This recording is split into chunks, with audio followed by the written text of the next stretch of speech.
official now for him. Yeah. So you better not wear it. Yeah. But Jane's gone a lot of trouble to find one. And, well, yeah, but he's... Well, good noon. I'm Les McLeod. I'm the Aboriginal Discovery Coordinator for the Sydney North East. I will be doing a ochre ceremony just to let the ancestors that are around us at the moment, the spirits, that we're going to have a fun day today until we make it home tonight.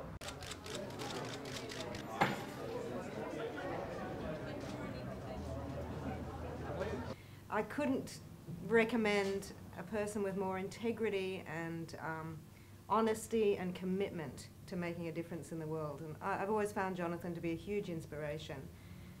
He's extremely articulate as well, as you know. He's a writer and historian, so he puts things in the context of what's gone before and what's coming in the future.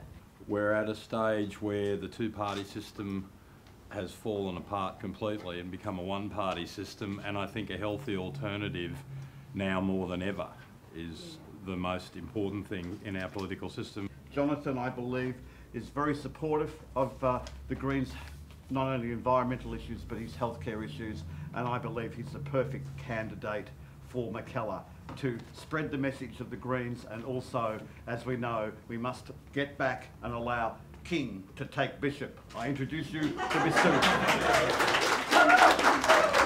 Jonathan King.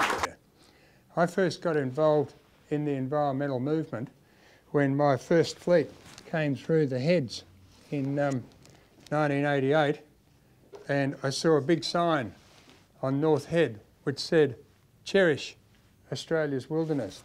The environmental campaign is as old as Chief Seattle's.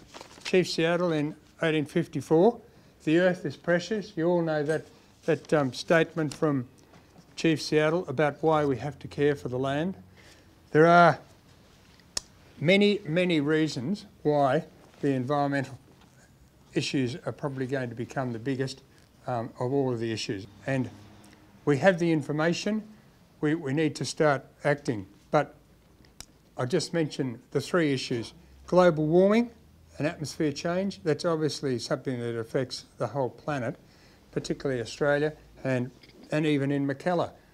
We have to stop the fossil fuel burning. We've got to phase out coal, and that's one of the Greens' policies. And we've got to stop the deforestation, because it's the felling of the trees that is contributing so much to this global warming. And we have to rethink our pastoral industry. Look at the way our livestock are overgrazed on the properties. Look at fertiliser, cut back on nitrogen oxide. And then the second, of course, big impact of that is going to be sea level rise. And so you might wonder, how can the Greens in Mackellar do anything about a global or international or national issue? Well, the Pittwater Council has said on the front pages of the Manly Daily recently that 4,000 homes will be inundated by sea level rise. And so we are opposing at a local level the Meriton High Rise, 16 new apartment blocks. That is an area that could be inundated with sea level rise. So we have to act locally but think globally. So that's how it's all interconnected. And today there are two groups of people on the planet, in Mackellar, Australia and around the world. Those that really do know what's going on, and that is the fastest growing movement in the world, the environmental movement. And the Greens are trying to get the balance of power. In an Abbott government, where he describes environmental challenges, climate change, global warming as absolute crap. In an Abbott government, if we don't have the balance of power, Australia will go backwards further and further. If we get into clean, green energy now, we will create more jobs, more green jobs, than we would if we just kept on the same growth path.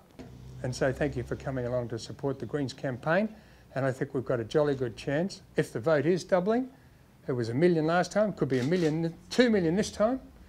With those preferences, we should get the balance of power, but it's only because of groups of people like this that get together and do something, actually do something. So thank you, everyone. Anything else, David?